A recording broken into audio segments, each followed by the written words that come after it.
Hey everybody, there's a lot going on in this rack, but today we are finally getting to focus on this 40-gallon breeder right here with the Iliodon furcidans. So looking at it right now, it's pretty much a disaster.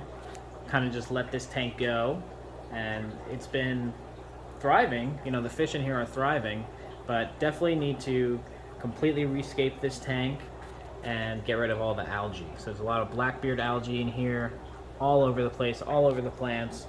So I figured I would just gut this entire tank and just kind of, I've been waiting for a certain piece to come in, something I normally wouldn't use, but when I saw it, I knew I had to have it, and make it that I can enjoy these fish again. They're reproducing fairly quickly in here, but I do want to see them and enjoy the tank again. Right now, this is a whole disaster.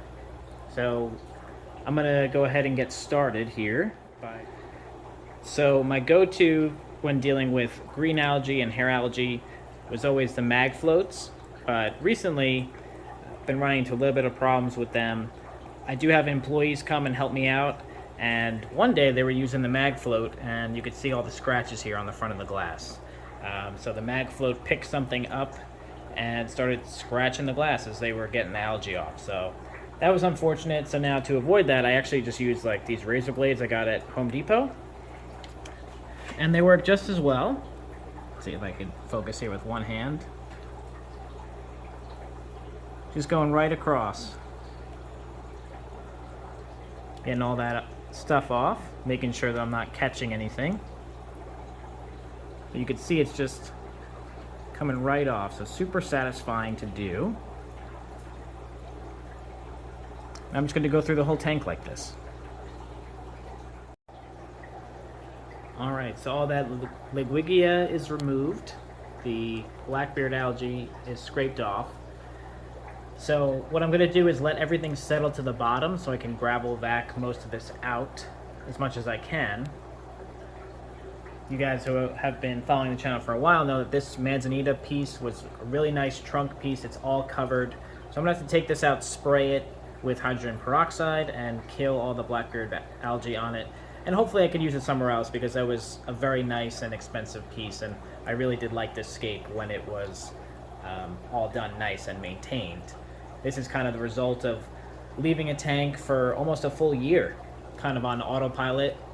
This just has the 2 sponge filters and has the auto water change system going, so it is getting fresh water every day.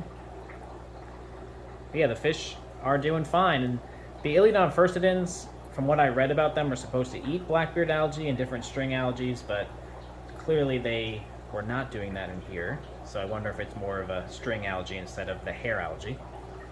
But I'm gonna vacuum this up and we'll see what it looks like afterwards. While we're waiting for this to settle down, I figured I would show you the piece that I've been waiting for a long time. It's this big TRex skull. So you guys know, I think in all my tanks it's all natural rock and wood, but the story behind this is I actually saw it at a trade show, and one of my vendors was thinking about bringing it on, so they were showcasing it there. And you know, I fell in love with this piece. I'm a big dinosaur fan ever since I was a kid, so I knew I needed to have this piece, and they were nice enough a couple weeks after the show, since this was their only one, a couple weeks after the show they actually shipped it to me. So I think this is kind of more of a fun tank for me. The Iliodon furcidans, they're not very profitable. They're one of my favorite fish. I really enjoy them, and I figured this would be the perfect tank to kind of, you know, out of all these hundreds of tanks, I enjoy all my tanks and all my fish, but one of these I could just really have fun with and do things that I normally wouldn't do. Alright, so this tank hasn't been gravel vacked in almost a year. So you see a bunch of Malaysian trumpet snails in here, but let's see what it looks like. Oof. Yeah, that's pretty bad. But I think the Malaysian trumpet snails were helping keep this tank clean, as much as a pest as they are. So on top of just siphoning all of this blackbeard algae, I'm going to have to give this a really good gravel vacuum, get all that stuff out of here, kind of start almost fresh.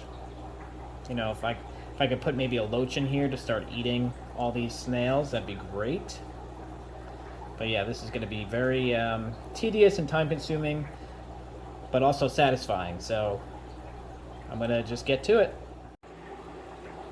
All right, so this is what the tank looks like, all cleaned up. I am loving that T-Rex head. I'm really excited to put some plants in here, but I think I have to stop for today because I have a big shipment of plants coming to the store, and I want to try some new stem plants and really decorate this tank a little different than I have been. The fish are swimming in between the holes in the T-Rex head. I'm loving the behavior. I'm loving being able to see the fish again.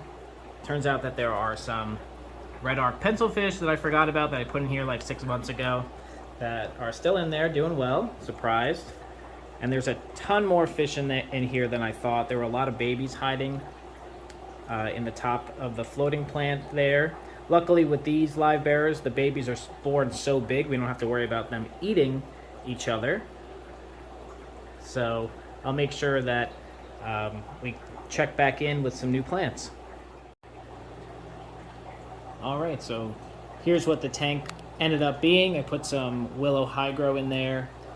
It's a bit of a tougher stem plant with a thicker stem, so I think it could, tolerate these guys if they start beating on them. I've had these guys with things like water sprite before. One day they're completely fine, one day they pick it all off, so maybe they were trying to clean it, so I picked the willow hydro because I think it'll take that beating, and just some dwarf sage in there. So very simple setup, but I like the T-Rex head. I think it looks cool. These are a really fun fish for me, so I thought I would do like a fun tank. And I realized I didn't really talk about these guys too much in this video, so I figured I could do that now. So these guys are a live bearer. I got these from Greg Sage originally. Super cool fish. Unlike guppies, where they are giving birth every month, these guys are doing that about every 90 days or so, I would say. And instead of having, 30 to 50 fry, they only have between like 6, maybe the max I've seen is 10. And the fry come out much larger.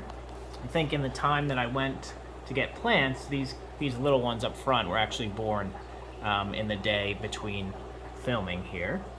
So those are some newborn fry, so we don't have to worry about the adults eating them. The males have this nice yellow pattern in them. Nice males there. Females, Greg actually worked with the line for several years and got them pattern on the females. I'm gonna eventually have these guys on the website. I just don't know what to charge for them yet, and they just don't do well in shipping compared to other fish. So these guys would have to be, an express shipping overnight only, and not a lot of people like that. So for now, just getting the numbers up. When I get the new warehouse space, I'll probably select a bunch of females and just throw them in one of the big totes and kind of let them reproduce. Since these guys are so slow, you just really need a good number of females if you want to crank them out. So yeah, that was a little rescape here of this tank. I love it, nice and simple. Thank you guys so much for watching, and I'll see you in the next one.